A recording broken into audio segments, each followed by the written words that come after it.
Jadi anggota koperasi Apoli, untuk yang pertamanya emang kita kalau meminta kelompok itu uang itu kita gratiskan. Tetapi nanti kalau sudah menjadi anggota koperasi penuh itu adalah membayar anggota itu berupa iuran pokok dan wajib. Itu pun anggota itu mendapatkan SHU yang pertama, yang kedua itu mendapatkan saprodi itu tidak gratis, tetapi itu membeli dari koperasi Apoli dengan dibayarkan pada waktu panen. Yang ketiga itu petani mendapatkan harga jual itu lebih tinggi dibandingkan dari harga umum. Gitu. Mungkin itu. Terima kasih. Baik, terima kasih Pak Danang atas penjelasannya yang sangat baik. Lalu saya ingin kembali lagi ke Pak Sidik ya terkait rencana keberlanjutan, karena memang yang kita tahu bahwa organik dan SRP ini kan sangat concern terhadap isu keberlanjutan lingkungan, lalu juga penggunaan pupuk kimiawi, tentunya seperti itu. Nah, rencana kedepannya untuk di penggilingan padinya sendiri seperti apa sih Pak rencana keberlanjutannya agar praktik penggilingan padi itu bisa lebih ramah lingkungan? Ya, terima kasih untuk pertanyaannya. Mungkin bisa saya jelaskan memang untuk kendala kami di proses penggilingan kami. Memang kelemahan kita itu kendala kita yaitu sistem penggilingan. Bukan penggilingan saja, tapi semua dari alur yang kita lakukan tadi, dari mulai penjemuran, penggilingan maupun processing itu memang kita masih manual dan masih ketinggalan. Akan tetapi kami di Koperasi Apoli sudah ada komitmen atau sudah ada rencana-rencana ke depan yang akan lebih baik lagi dan lebih modern lagi dalam peralatan tersebut. Mulai dari tempatnya, memang kita ini masih sewa, tetapi kita sudah punya tanah dan rencana ke depan kita akan membangun sebuah gedung atau sebuah tempat gudang dan khususnya untuk tempat processing buat penggilingan sampai tempat packing. Pertama rencana itu. Yang kedua, penggilingan yang kita lihat tadi itu memang saya menilai itu sangat konvensional atau sangat tertinggal jauh dari pabrik-pabrik yang lainnya. Dan di depan kita sudah akan rencana untuk membesarkan atau teknologi penggilingan yang lebih canggih atau modern dengan kapasitas yang lebih tinggi, kemudian penggunaan solar maupun diesel kita mungkin tidak menggunakan itu, kita menggunakan listrik sehingga tidak mencemari lingkungan itu penggilingan. Kemudian untuk penjemuran kita tidak menggunakan sinar matahari, akan tetapi kita menggunakan seperti oven oven untuk pengering yang sudah menggunakan alat. Pertama yang ketiga yaitu yang untuk processing. Kemudian processing itu kita juga akan mengembangkan yang lebih modern lagi itu ke depannya. Tetapi yang sekarang itu ya kita gunakan yang seadanya dulu. Kalau kita punya rencana ke depan yang lebih maju lagi. Terima kasih. Semoga tercapai ya Mas Ya. Sidik ya. Nah, ini mungkin juga ada kaitannya dengan pertanyaan yang saya ingin sampaikan ke Pak Muhdi, yaitu berkaitan dengan pasar nih Pak. Saat ini kan yang saya tahu pemenuhan dari produk-produk hasil dari penggilingan padi Apoli ini masih untuk pasar domestik.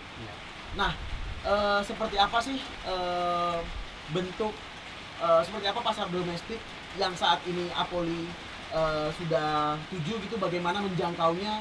Apakah melalui online, apakah melalui cara-cara lain atau melalui konvensional? Misalnya titip ke warung, mungkin boleh dijelaskan. Dan apakah ada rencana untuk bisa menjangkau pasar luar negeri atau pasar ekspor? Mungkin boleh dijelaskan. Oke, baik atas pertanyaannya. Memang kami di Koperasi Apoli, pemasaran kami ada berbagai cara.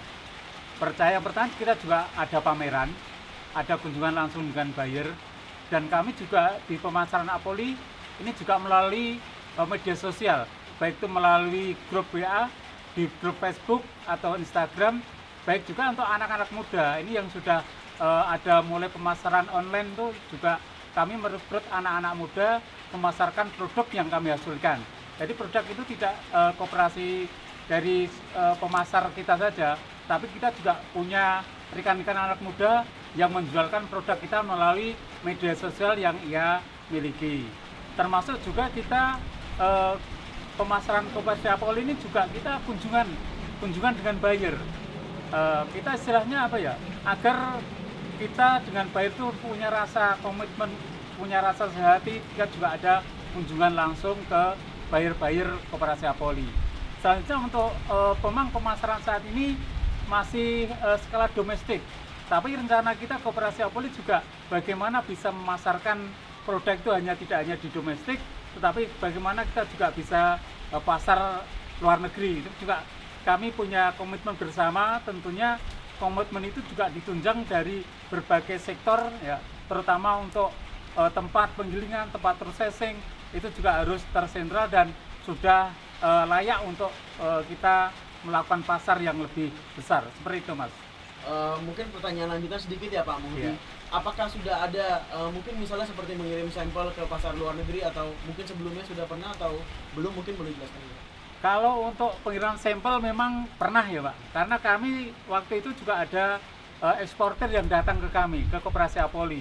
Itu juga minta sampel ke koperasi, tapi untuk tindak lanjutnya memang belum terrealisasi. Tapi sampel yang diambil dari eksportir tersebut memang dari Koperasi Apoli, tapi tindak lanjut selanjutnya seperti apa tentunya ada koordinasi lebih lanjut lagi. Kalau boleh tahu negaranya mana aja Pak? Kalau yang kemarin itu kan di Australia itu kan. Oke. Terima kasih banyak Pak Muhdi atas penjelasannya, dan ini mungkin untuk menutup ya bahwa kita nggak bisa pungkiri ada juga peran Rikolto di dalam perkembangan Apoli. Nah, bagaimana Rikolto telah membantu proses perkembangan Apoli dari tahun 2018 ya Pak ya? 18 ya. Sampai sekarang. Mungkin boleh diceritakan Pak Danang? Ya, terima kasih. Untuk peran Rikolto itu sangat besar sekali. Kenapa? Koperasi Apoli bisa seperti ini juga tidak lepas dari bantuan dari Rikolto. Itu terkait dengan fasilitasi, terkait dengan pembiayaan untuk pemberdayaan. Di Koperasi Apoli itu kan ada dua bidang. Yang pertama itu bidang pemberdayaan, itu melibatkan peningkatan petani, kapasitas petani. Yang kedua itu melibatkan peran pemuda, dan yang ketiga itu peran dari perempuan. Itu semua difasilitasi oleh Rikolto. Yang kedua untuk bisnis, Rikolto juga berperan besar. Karena apa? Kita mendapatkan buyer yang cukup banyak itu berkat dari Rikolto juga. Rikolto itu memfasilitasi itu berupa dari pameran, itu kita difasilitasi oleh Rikolto. Kita mencari pasar itu juga difasilitasi Rikolto, sehingga Rikolto sangat berjasa di dalam kemajuan di Koperasi Pemasaran Apoli kami. Itu terima kasih. Sedikit mungkin Pak Muhdi, jadi harapannya apa dalam waktu singkat mungkin untuk Apoli sebagai penutup dari wawancara ini Pak? Ke Rikolto atau Ke semuanya. Oke. Harapan kami di Koperasi Apoli memang untuk membesarkan usaha kami. Ini kita juga harus ada peran Rikolto, masih sangat kami butuhkan, sehingga Rikolto nanti bisa mendampingi program di tahun 2023 dan selanjutnya. Tentunya ini masih sangat kita perlukan, sehingga nanti kami punya tempat usaha yang lebih layak, artinya lebih bagus lagi, dan di tempat kita sendiri, dan tentunya kita juga bisa menambah buyer agar kami juga memproduksi beras SRP atau beras organik dari petani anggota. Anggota juga merasakan kehadiran kita Koperasi Apoli, karena anggota juga support produknya ke kami, sehingga anggota juga memperoleh hasil yang lebih baik, dan koperasi pun juga bisa meningkatkan penjualannya, sehingga akhir tahun SHU yang kita berikan ke petani anggota itu akan lebih bermanfaat bagi petani anggota kami. Baik, terima kasih Pak Muhdi, Pak Sidik, Pak Danang atas waktunya. Terima kasih. Terima kasih.